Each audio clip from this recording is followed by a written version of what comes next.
Hello there, my loves. Right, so I'm going to be reviewing another book today. Can you believe it? So, almost 20 years ago now, as a young art student, still slightly wet behind the ears, I bimbled into my local bookshop and lo and behold, I found this on one of the shelves. Black Hole by Charles Burns. Now, at the time I was really interested in lino cut printing. I just did it in my spare time. I didn't really do it for my course or anything like that. But I was really interested in the use of lines of varying thicknesses to break up a single colour into various tonal values. And the work included in this lovely book really spoke to my sense of aesthetics at that time. But as I stood there in front of the bookshelf, covetously gripping this book to my ample bosom, I I realised I couldn't justify the £20 that it would cost me because, like all art students then and perhaps now, we're all penniless, my loves. So unfortunately, I had to leave it by. But the image of that book, or rather the cover, always stuck in my mind. So last Christmas, I was looking for a present for a dear friend of mine, and I thought, my goodness, he'd bloody love a bit of Black Hole. And then I thought, my God, I would like it too. So I decided to purchase it for myself as a Christmas present, a gift to my younger, struggling art student self. So yeah, that's what I've done, and I thoroughly enjoyed it. But anyway, I'm not going to sit here and work my jaw ragged as I normally do. I'm going to repair to my wizarding workbench, and together we can peruse the book at our leisure. Because the true beauty of this book is in the seeing, my loves. Come on, let's go over there. Okay, here we are, my loves. Right, I'm going to start by just taking the dust jacket off. Just get that shit out of the way because you can see some other stuff. Because the whole book is wonderfully designed.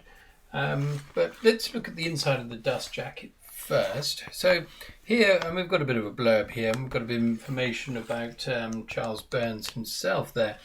I think this is him in his younger years and him at the time of publication, perhaps in around 2005. Yeah, quite lovely. Let's put that to one side. But look at this. The book itself, removed of the dust jacket, is quite lovely as well, I must say.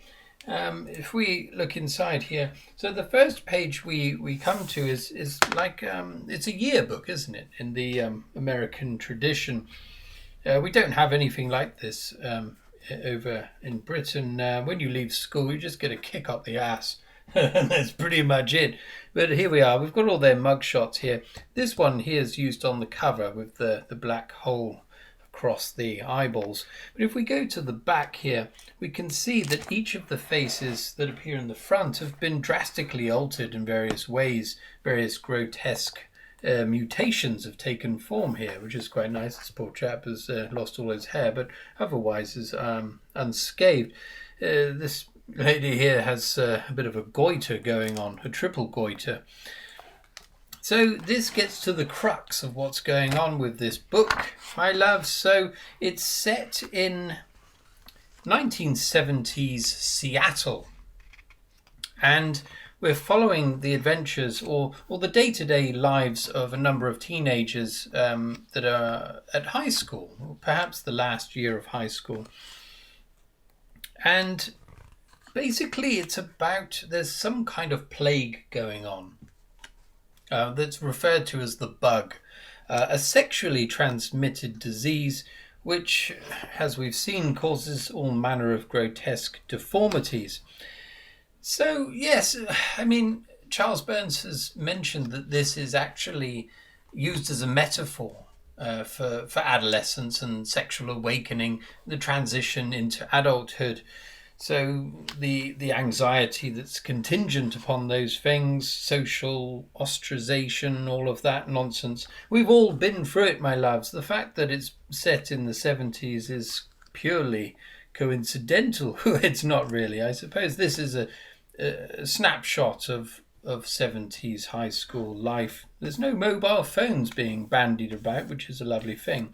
But yeah, you can see the style here. This is in a comic book format. So originally it was published as a series of comic books between 1995 and 2000. And then in 2005 it was compiled into this hardback.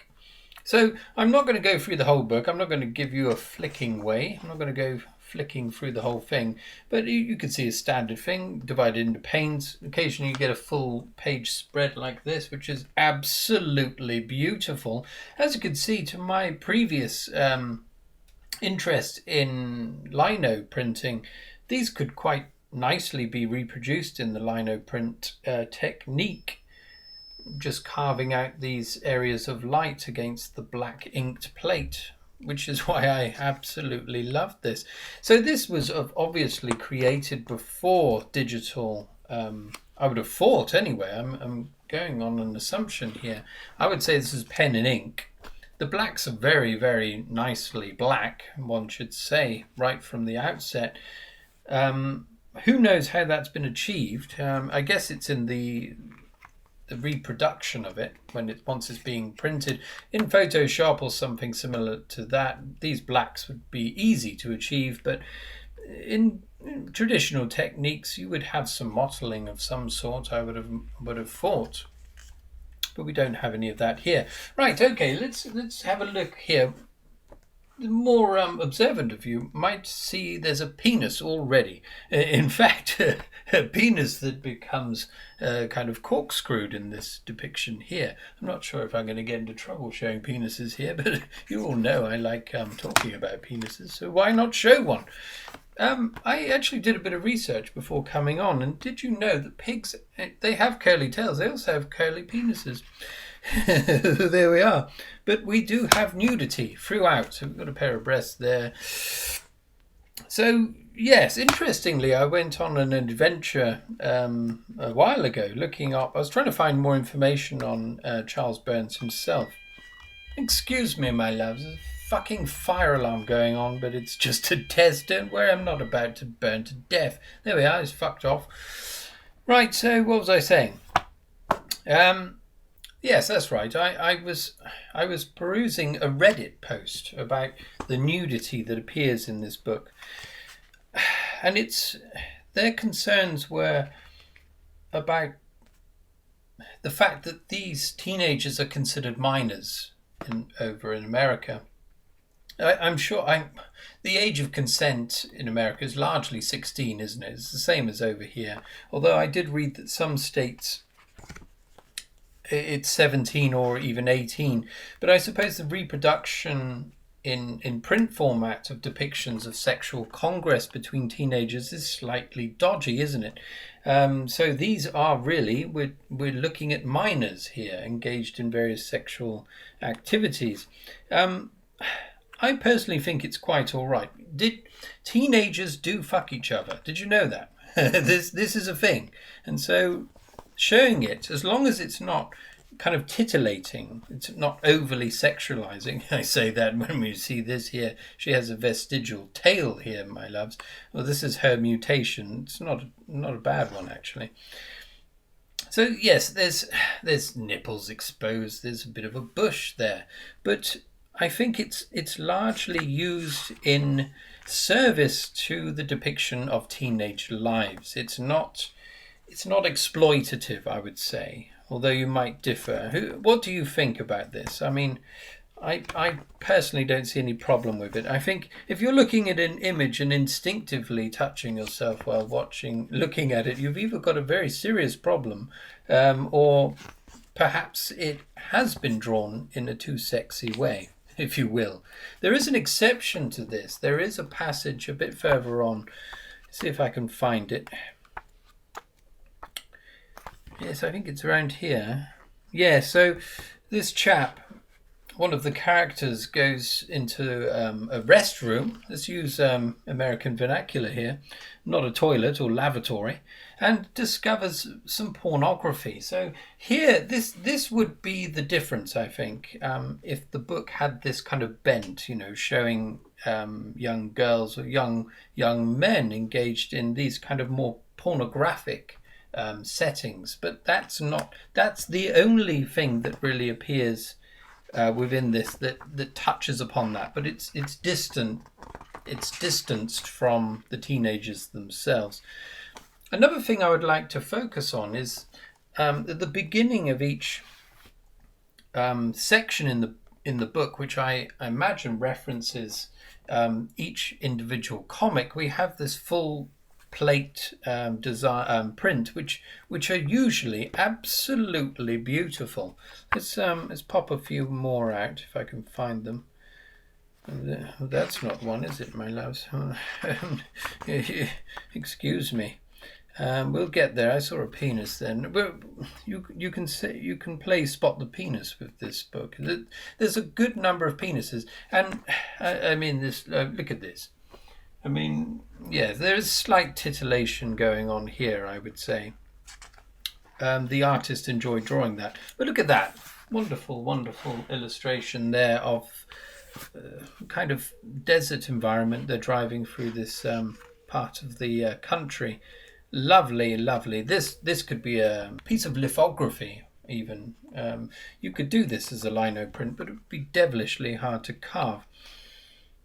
Yes, the other thing I was going to say is, on the subject of penises, it is refreshing that this type of comic that does feature sexual content does include penises, because quite often it's left to there's a fair amount of naked female flesh, you have to say that, but yeah, there's certainly an equal amount of penisry going on, which is good. I think it's balanced.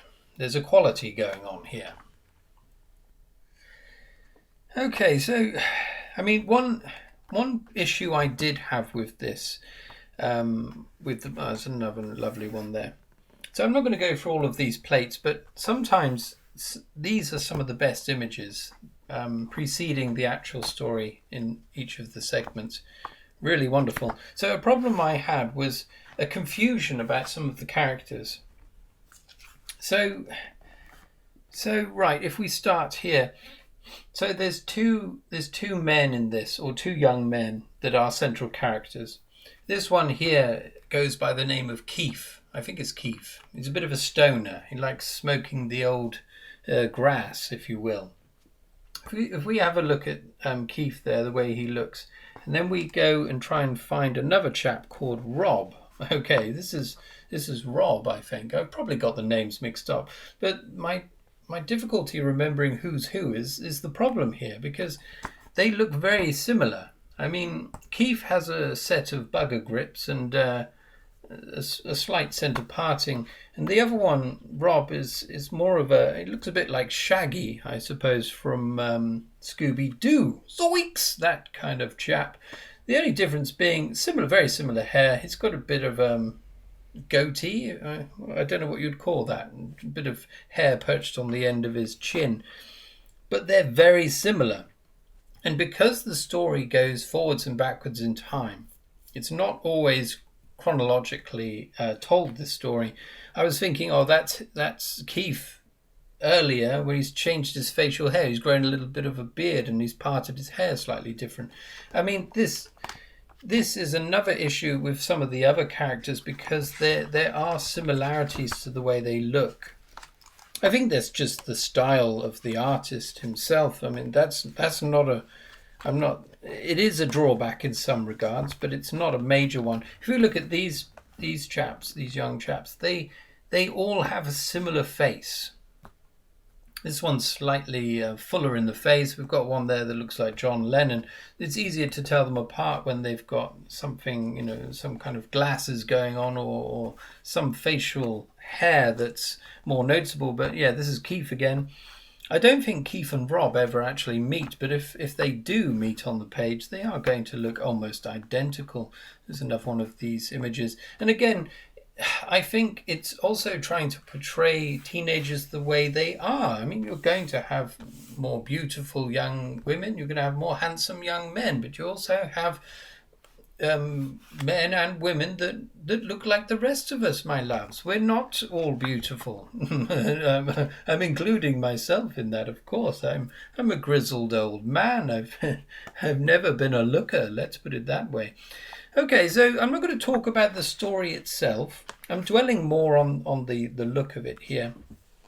But yeah, we're following these teenagers. They're coming to terms with this bug that's plaguing them. What invariably happens is that these people are ostracized from society and they seek refuge within a forest. That's where they scarper off to be away from society. And I think that's largely what teenagers want to do. They don't want to be hanging around the old people. They want to be off doing their own thing. They feel kind of pushed into that situation. Later on, it gets slightly more darker, and there are murders. So, yeah, there's lots of references here that that could pertain to life, perhaps more in America, but horrible things happen all over the world. Let's put it that way. I don't know whether it's instinctive here, but I seem to be showing lots of naughtiness. Now, the final thing I'll probably say about this is due to the format of a graphic novel anyway. I think the thing that guides the story is obviously the text. We follow this and it guides us through the images. But after a while, you find yourself turning the pages to follow the story and not paying enough attention to the artwork. The untold hours that have gone into these various plates here is incredible. And yet, so I had to occasionally pause my page turning, go back and really appreciate the artwork. Of course, as you're reading a graphic novel, you're taking the imagery in. It's a really interesting halfway house between a kind of a moving image or a film and a book. So, but it kind of dances a path between the two, but the text usually wins out. That's where our minds go. That's where the story sinks into the brain. The visual cues are there and they certainly help, but we don't tend to appreciate it as much as we might do were it framed and placed on the wall. So, yeah, I'd like to hear your own opinions on this, my loves. In terms of the graphic novel format itself, I very rarely stray into this arena. I don't know much about it at all, but I know what I like, and I love the style of this art. So, yeah, that's all I can say, really. I think as part of the reading around that Reddit post that I was looking at, it sounded as though this is actually taught at college level. It's required reading, perhaps. That's quite interesting. I mean, the only thing I would say is that it kind of does what it says on the tin. The metaphor of the bug, the mutations that are happening to these young bodies, they reference, of course, our own insecurities about our changing bodies at that time, and all of the other things I was talking about, the social ostracization and whatnot. So it's a one-trick pony in that regard, but it's really interesting how that's used in this sense. It makes it an interesting thing to ponder upon. But to my own and many of you, I imagine, lovers of science fiction, the disease itself, there's no kind of provenance as to where it might have come from, but that's not the issue. This is metaphor writ large. It's all metaphor. There's no conspiracy. There's no aliens flying about the place dusting teenagers with dodgy bugs. It's all about being a teenager and the woes of that time. Unless, of course, you enjoyed that time, my loves. I thoroughly detested it, but there we are. That's my life. Anyway, let's leave it there. But I thoroughly recommend reading this book, or purchasing it, if you will. And I probably leave it there, I think. Let's see what's on the very last page. other than that, let's have a look. Oh yes, that's right. This is the dissolution of one of the main characters at the end, but I'm not going to go into that. Yes, okay. Quite an unpleasant ending, but perhaps a nice ending. It depends how you read it, my loves. Anyway, let's leave it there. Shall I go back on the other camera? Yeah, let's say goodbye properly. Okay, there we are. That was that. Apologies, as usual. I tend to talk a little too much. I may not have covered all the points I was going to cover, but a bit slapdash, but you get the idea. The long and the short of it is, though, I highly recommend this book. There's a lot to gain from it, a lot to reflect upon, based on our own teenage years, perhaps.